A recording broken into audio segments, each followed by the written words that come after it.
अभिवादन स्वीकार कीजिए। ब्रजेश मिश्रा का आप देख रहे हैं द डिबेट और आज हम फिर बात करेंगे कोरोना वायरस के बढ़ते हुए महाकहर की। पूरे देश भर में कोरोना वायरस की जो रफ्तार है संक्रमण की वो बेहद तेजी से बढ़ रही है और कोरोना ग्राफ के जरिए आप ये आसानी से देख सकते हैं और पता भी कर सकते हैं कि भारत में इसका संक्रमण कितनी तेजी से विस्तार रूप धारण कर रहा है। हम बात उत्तर प्रदेश की करें तो उत्तर प्रदेश में अप्रत्याशित रूप से इस वायरस का संक्रमण बहुत तेजी से महानगरों और छोटे शहरों तक पहुंच रहा है। स्थिति उत्तर प्रदेश के कई शहरों में नियंत्रण से लगभग बाहर हो चुकी है, जिसमें राजधानी लखनऊ, वाराणसी, कानपुर, प्रयागराज और रायबरेली जैसे छोटे जनपद भी सम्मिलित हैं, जहां ग्रामीण क्षेत्र अधिक है। कारण क्या है कि ये कोरोना वायरस इस कदर तेजी से फैल रहा है कि राजधानी लखनऊ में हालात इतने खराब हो गए हैं कि आज पूरे दिन भर की एक बहुत ही कष्टदायी खबर आई। एक पूर्व जिला जज रमेश चंद्र जी हैं, उनकी पत्नी को कोरोना होता है। जांच वगैरह हुई या नहीं हुई वो बात का विषय है, लेकिन वो इलाज के लिए एक अदद एम्बुलेंस चाह रहे थे और उन्होंने लखनऊ के सभी अधिकारियों को टेलीफोन किए। उन्होंने अपने पत्र में लिखा कि उन्होंने सबको टेलीफोन किया। रिटायर्ड डिस्ट्रिक्ट जज, एम्बुलेंस नहीं आई, जज साहब को कोई सहायता नहीं मिली और उनकी आंख के सामने उनकी पत्नी की मृत्यु हो गई। यह हालत बताने के लिए पर्याप्त है कि राजधानी लखनऊ की स्थिति कितनी बिगड़ चुकी है। इलाज के अभाव में लखनऊ के एक पार्षद की आज मृत्यु हो गई। कल 90 से ज्यादा डेड बॉडीज लखनऊ के शमशान घाटों पर जलाई गई। आंकड़े सरकारी भले ही कुछ कह रहे हों, लेकिन लखनऊ के हालात बहुत ज्यादा चिंताजनक हैं। सीमित जांचों के बावजूद लखनऊ में संक्रमण प्रतिदिन 5000 से अधिक पॉजिटिव केसेस निकल रहे हैं, वो भी तब जब सरकार खुद जांच कर रही है और जांच को उसने नियंत्रण में ले रखा है। मरीजों को भर्ती कराने के लिए अस्पतालों के बाहर लाइन है। जब तक सीएमओ अनुमति पत्र, जिसको रेफरल लेटर कहते हैं, नहीं देंगे तब तक कोरोना मरीज का कोई भी अस्पताल एडमिट नहीं कर सकता। जांच आप कराएंगे नहीं, अस्पताल भर्ती के लिए सीएमओ की अनुमति और चिट्ठी चाहिए, रेफरल लेटर। और इलाज की हालत यह है कि अभी भी वेंटिलेटर, आईसीयू, इनका भयानक अभाव है। यहां तक तो चलिए ठीक है कि आपके पास आईसीयू बेड कम है, लेकिन लखनऊ के अस्पतालों में ऑक्सीजन की भयानक किल्लत है। यही किल्लत वाराणसी, कानपुर, प्रयागराज में है, रायबरेली तक में है। ऑक्सीजन सप्लायर्स के पास सप्लाई खत्म हो गई है, इतनी अत्यधिक आवश्यकता इस वक्त है। और कोरोना मरीजों को प्राथमिक उपचार ही ऑक्सीजन से शुरू होता है। क्यों? क्योंकि उनके शरीर में ऑक्सीजन की ही कमी होती है। तो ऑक्सीजन लेवल गिरता है तो उनको ऑक्सीजन चाहिए होता है। लखनऊ के मैदान गुलाला घाट, जिसका दृश्य आप टीवी पे देख रहे हैं, यह मैदान हुआ करता था, अब शमशान स्थल बना हुआ है। देखिए कितनी लाशें जली पड़ी हैं। यहां पे लगातार लाशों को जलाए जाने का क्रम जारी है। शायद ही कोई मोहल्ला, शायद ही कोई गली लखनऊ की बची हो जहां पर कोरोना वायरस का संक्रमण बड़े ही भयानक रूप से न फैला हो। स्थितियां नियंत्रण से लगभग बाहर हैं लखनऊ में। सरकार ने आज फैसला किया। हम 4 दिन से यह बात कहते आ रहे हैं, प्रतिदिन डिबेट में कह रहे हैं कि केजीएमयू के पास 4500 बेड हैं, क्यों नहीं आप उसको कोविड हॉस्पिटल घोषित करके वहां पर सिर्फ कोविड मरीजों का इलाज हो और वहां जो गंभीर मरीज भर्ती हैं उनको लोहिया या पीजीआई में शिफ्ट किया जाए। 4500 बेड एक छत के नीचे उपलब्ध है। 5 दिन लगे सरकार को निर्णय करने में, आज शाम निर्णय हुआ है कि केजीएमयू को लिया जाएगा। अब वो तैयारी में कितना वक्त लगेगा, फिर पेशेंट कब भर्ती होगा, ये एक अलग कहानी है। लखनऊ के शमशान घाट को टीन लगा के कवर किया, आप देख सकते हैं वीडियो में। ये क्यों कवर किया जा रहा है? ताकि मीडिया ये ना दिखाने पाए कि कितनी लाशें जली। लखनऊ के पत्रकारों ने एक अभिनव प्रयोग किया। अस्पतालों से डेटा मिल नहीं रहा था, सरकार के डेटा समझ में आने के विपरीत थे, क्योंकि ग्राउंड के हालात बिल्कुल अलग हैं। तो लखनऊ के पत्रकारों ने शमशान घाट को बीट बना दिया और शमशान घाट से रिपोर्टिंग करने लगे। लखनऊ में 3 शमशान घाट है, पत्रकारों ने वहां से रिपोर्टिंग शुरू की। तब जाकर इसकी भयावहता का अंदाजा लग रहा है कि क्या हालात हो गए हैं कोरोना को लेकर उत्तर प्रदेश के भीतर। लोगों को इलाज नहीं मिल पा रहा है। अगर आप आज जांच के लिए कराना चाहें तो आप जांच नहीं करा सकते हैं, आपको लाइन में लगना पड़ेगा सरकारी अस्पतालों में। प्राइवेट लेबोरेटरीज बहुत सीमित मात्रा में वो भी अपने यहां जांच कर रही हैं, सैंपल कलेक्शन वगैरह तो अरसे से बंद पड़ा हुआ है। तो ये कोरोना इतना भयानक क्यों होता जा रहा है? हम इसको डाउन प्ले करके अपने लोगों को मरने के लिए क्यों छोड़ रहे हैं? मैं आपको बताना चाहूंगा, जो चिकित्सकों की राय है उसके मुताबिक भारत में 4 तरह का कोरोना है। एक वो प्राइमरी कोरोना जो 2020 के प्रारंभ में आया था और लगभग सितंबर तक उसका भयानक संक्रमण भारत के भीतर था, जिस पर हमने काबू भी पा लिया था। उसके बाद इसका एक म्यूटेंट हुआ, ब्राजील, दक्षिण अफ्रीका और इसके अलावा लंदन में। यह नया वेरिएंट, इसका भी प्रकोप है।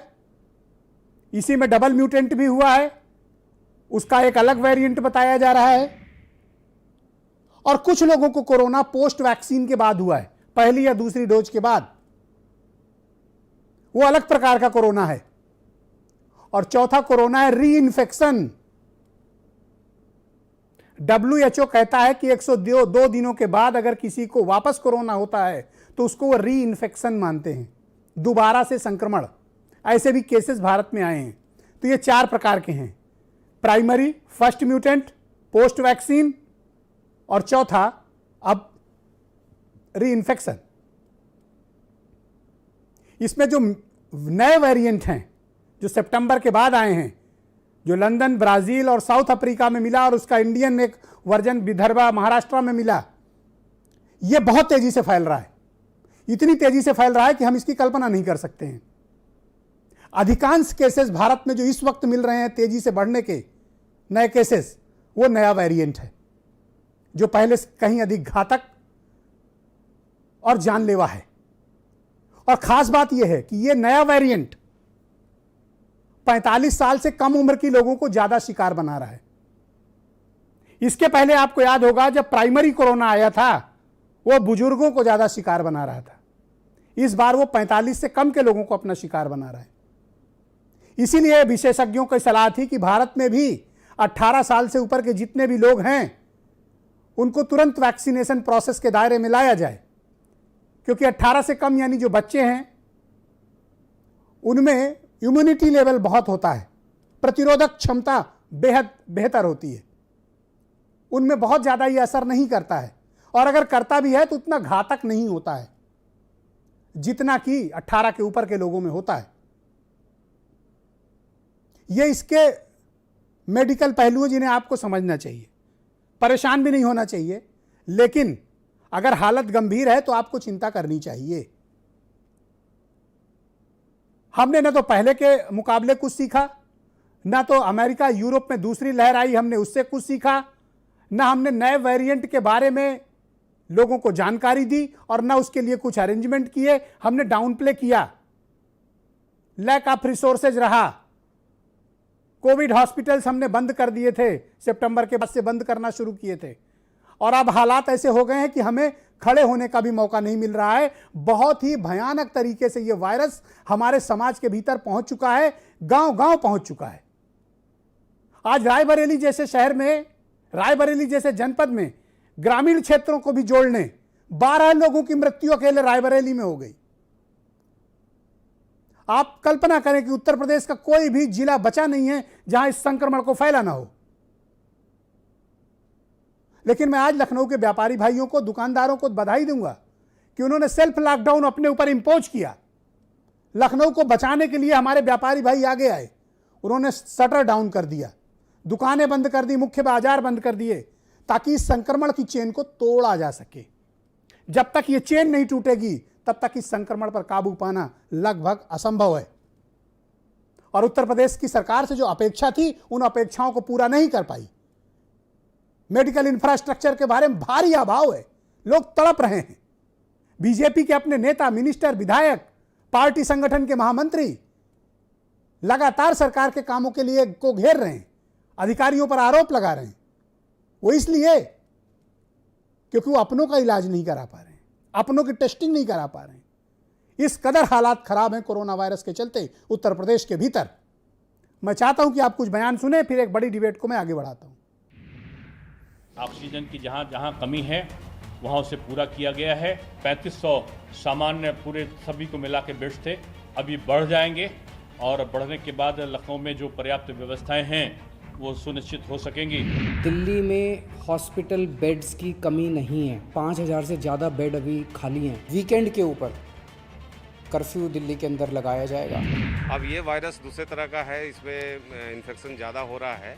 हम लोग सभी चीज़ के लिए पूरी तैयार हैं और हम लोग पूरी तरह से तैयार मोड में। कि लखनऊ में अगर 6000 लोग संक्रमित हैं तो उन 6000 में से हमारा ये मानना है कि 5000 व्यापारी संक्रमित हैं। लॉकडाउन का इंतजार किए बिना, सरकार के कर्फ्यू का इंतजार किए बिना अखिल भारतीय उद्योग व्यापार मंडल ने ये निर्णय लिया है कि हम स्वयं अपना लॉकडाउन करने जा रहे हैं। ये एक स्वैच्छिक हमारा निर्णय है, ये हमने किसी भी दुकानदार को बाध्य नहीं किया है, लेकिन हर दुकानदार के मन में ये भावना है कि वो दुकान बंद करके इस कोरोना की चेन को तोड़े। लगभग 2 लाख टेस्ट हुए हैं, इनकी संख्या 2 लाख से बढ़ाकर 2.5 लाख किए जाने के लिए, और इसके साथ साथ RT-PCR के टेस्ट जो लगभग 80,000 आज हुए हैं उनको भी बढ़ाकर लगभग 1.5 लाख RT-PCR के टेस्ट किए जाने के उन्होंने निर्देश दिए हैं। पूरी कवायद और कोशिश इस बात की हो रही है कि कैसे इस बीमारी की भयावहता को छिपाया जाए,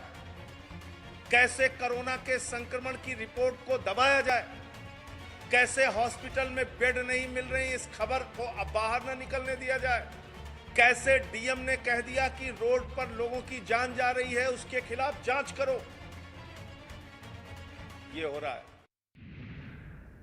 शमशान में भी कतार लगी हुई है, अस्पताल में भी कतार है। जगह लखनऊ, वाराणसी, कानपुर और प्रयागराज है।